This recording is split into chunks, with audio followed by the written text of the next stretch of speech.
Saba asked me the other day if I had my speech written out, and I said, never once have I ever written an opening statement.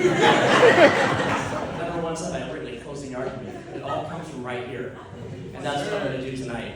So many people I want to thank. Obviously, I want to thank everyone who nominated me for this award. The Criminal Defense Bar Association, Heather Boxer for putting on such a fantastic event. I also want to thank Gary Gibson, Troy Britt, Dennis Lanus. Every time I'm in trial, all three of these guys are on speed dial. I call them every day, text them every day, and they're always available. Every single time I call, all three of you answer, and I want to say thank you to all three of you.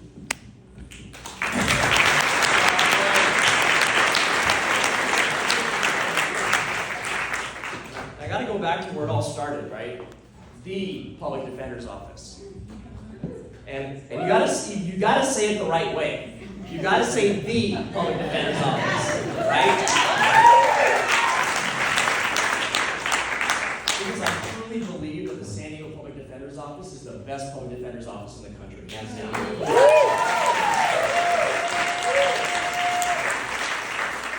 I was there from 2004 to 2014, and for 10 years I gave them everything I had.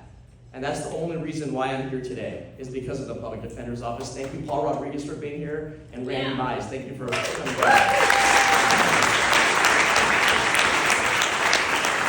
Next, I want to thank, obviously, Eric for flying in all the way from Northern California with his daughter, one of my best friends, Pejman, and my associate, Luis Jimenez. Thanks for being here. Woo!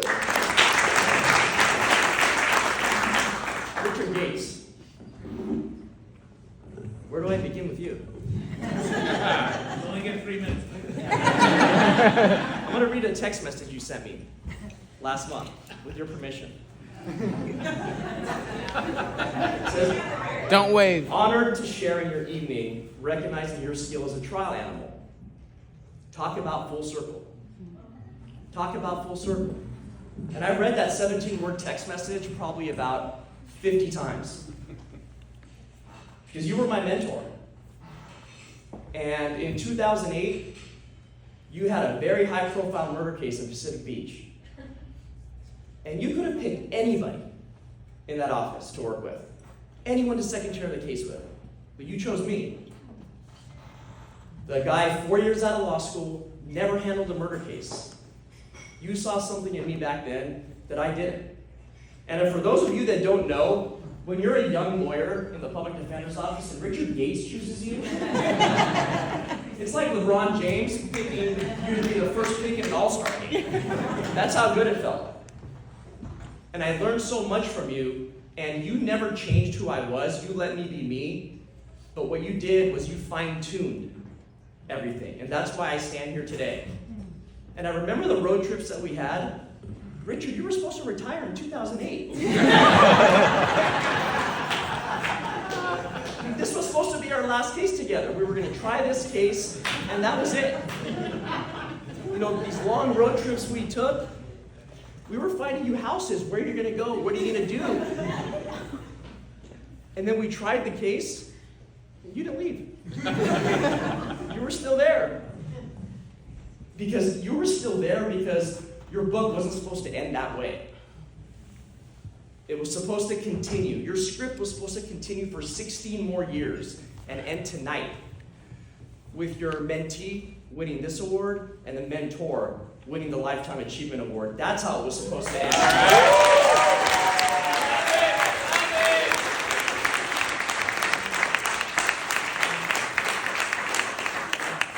I've always said if there was ever a Hall of Fame of public defenders, you would be a unanimous first ballot.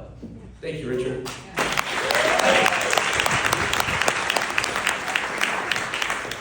Now we're going to come to this table.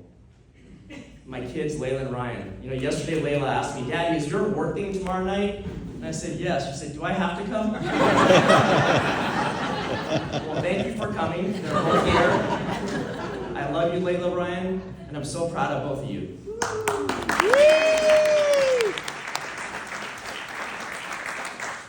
My mom, my dad, they moved here from this country they moved here from Iran in 1973.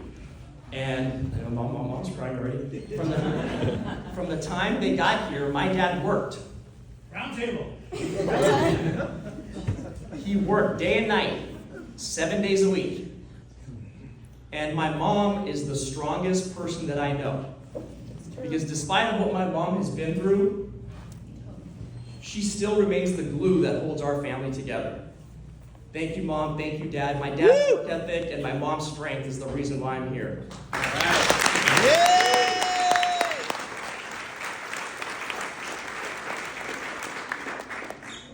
Last, my beautiful wife, my favorite judge.